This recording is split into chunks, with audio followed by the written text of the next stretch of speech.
ভর্তি করেছিলাম ছোটবেলায় যখন মেশিন বসানো ছিল, মেশিন বসানো হয়েছিল 3.5 বছর পরে আবার বেকারি চেঞ্জের জন্য আমরা ভর্তি করেছিলাম নারায়ণী সুপার স্পেশালিটি হসপিটাল। পরে শুধু বেকারি চেঞ্জ করে ছেড়ে দিল, ছোট একটা অপারেশন হবে। বেকারি চেঞ্জ করবে বলে পুরো ডিভাইস চেঞ্জ করে দিচ্ছে, আমাদেরকে দেখে বললো পুরো ডিভাইস চেঞ্জ করতে হয়েছে, নাহলে ডিভাইস পুরো বসে গেছে। তো ঠিক আছে, আমাদের কাছে আবার হচ্ছে মানে যেটা দিয়ে ভর্তি করেছিলাম তার চেয়ে বেশি টাকা লাগলো, ঠিক আছে।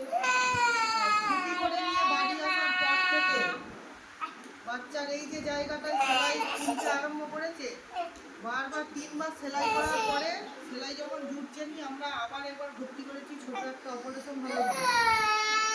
ছোট একটা অপারেশন করে তাও বারবার এই মেশিন বেরিয়ে যাচ্ছে। মোট 5বার সেলাই করেছে এই জায়গাটাকে নারায়ণী হসপিটালে ডক্টর দেবাশিস দাস।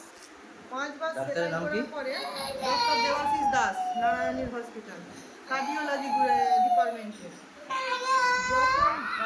যখন সেলাই কেটে যাচ্ছে কিছু বলছেও না আমার দিকে যে কি করলে কি হবে, কোনো সমাধান কিছুই বলেনি। বাচ্চাটাকে যখনই নিয়ে যাচ্ছি তখনই সেই কাটা ছাগলের মতো সেলাই করে দিচ্ছে। এত কান্না, এত সহ্য করা যায়নি, এত মানে কষ্ট পাচ্ছে বাচ্চাটা। বারবার যখন সেলাই করে দিচ্ছে আমরা এখানে আর হচ্ছে নি বলে ভেলোর চলে এসেছি। ভেলোরে এসে এখানে আমাদের সোমবারে অপারেশনের ডেট দিয়ে দিয়েছে, বলছে পুরো ইনফেকশন হয়ে গেছে, এই মেশিন খুলে বাদ দিতে হবে, এই মেশিন থাকলে বাচ্চার ক্ষতি হবে, তো বাচ্চা হয়তো বারো বাঁচতে পারে, আমাদেরকে সরাসরি বলে দিয়েছে। তো এখন আমরা তো এখন ওয়েস্ট বেঙ্গলে নেই যে আমরা কিছু সেখানে স্টেপ নেবো কি কিছু বলবো। তো জনতা পাবলিককে দেখতে বলছি, নারায়ণী হসপিটালে আমরা তো আর মানে বিনা পয়সায় চেক আপ করাইনি, টাকা দিয়ে শুরু করে তো বলছি।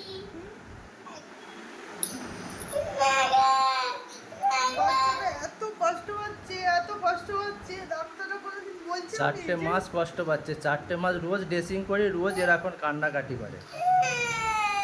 তো আমি জনতার কাছে একটাই উপায়, এটা যাদের সাথে যাদের বেশি করে শেয়ার করুন, আর হচ্ছে এটা মুখ্যমন্ত্রীর কাছে যেন পৌঁছায়, আর আমাদের বিধায়কের কাছে যেন পৌঁছায়। এই হসপিটালে যে ডাক্তারেরা এখন কাজ করেছে তার উপরে যেন আমি স্টেপ নিতে পারি। জনতাকে আমার হাত জোড়ে অনুরোধ, যাতে এইটাকে বেশি করে শেয়ার করুন, করে এই মুখ্যমন্ত্রী হোক প্রধানমন্ত্রীর কাছে যেন পৌঁছায় যে আমার ছেলে যে জিন্দগিটাকে বরবাদ করেছে, যেন সেই ডাক্তারের উপর যেন কোনো পুলিশ হোক প্রশাসন যেন স্টেপ নেয়। আমার ছেলের জিন্দগিটা এখন কি হবে আপনারাই বলুন। ডাক্তার তো এখানে বলেই দিয়েছে যে আর ইনফেকশন এমনই হয়ে গেছে, প্রচুর রিস্ক হয়ে গেছে। যখনই গেছি তখনই শুধু সেলাই করে ছেড়ে দিয়েছে, আর কোনো মানে পরামর্শ নেই, কিছু নেই যে কি করলে কি হবে। ইনফেকশন মানে ইনফেকশন এত বেড়ে গেছে, এত ইনফেকশন হয়ে গেছে। তো এখন এটাকে যতক্ষণ না মেশিনটা পুরো সার্জারি করে আবার এর সার্জারি হবে, মেশিনটাকে শুধু ফের ওপেন সার্জারি হবে, এটা মেশিনটাকে শুধু বের করার জন্য সার্জারি হবে ভেলোরে, তবে বলেছে বাচ্চা রিস্ক কমবে, নাহলে তাও রিস্ক আছে বলেছে। তাহলে আমরা এখন কি করব?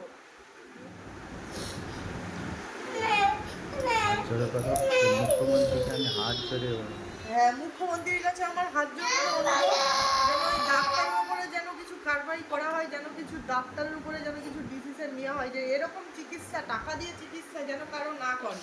দেখুন মেশিন দেখা যাচ্ছে, টাকা দিয়ে চিকিৎসা করলে এটা 5বার অপারেশন হয়েছে, 5বার এই জায়গাতে অপারেশন করা। এত বড় হসপিটাল, এত টাকার খেল, এত মানে ফ্যাসিলিটি ভালো, সেখানে চিকিৎসা এরকম।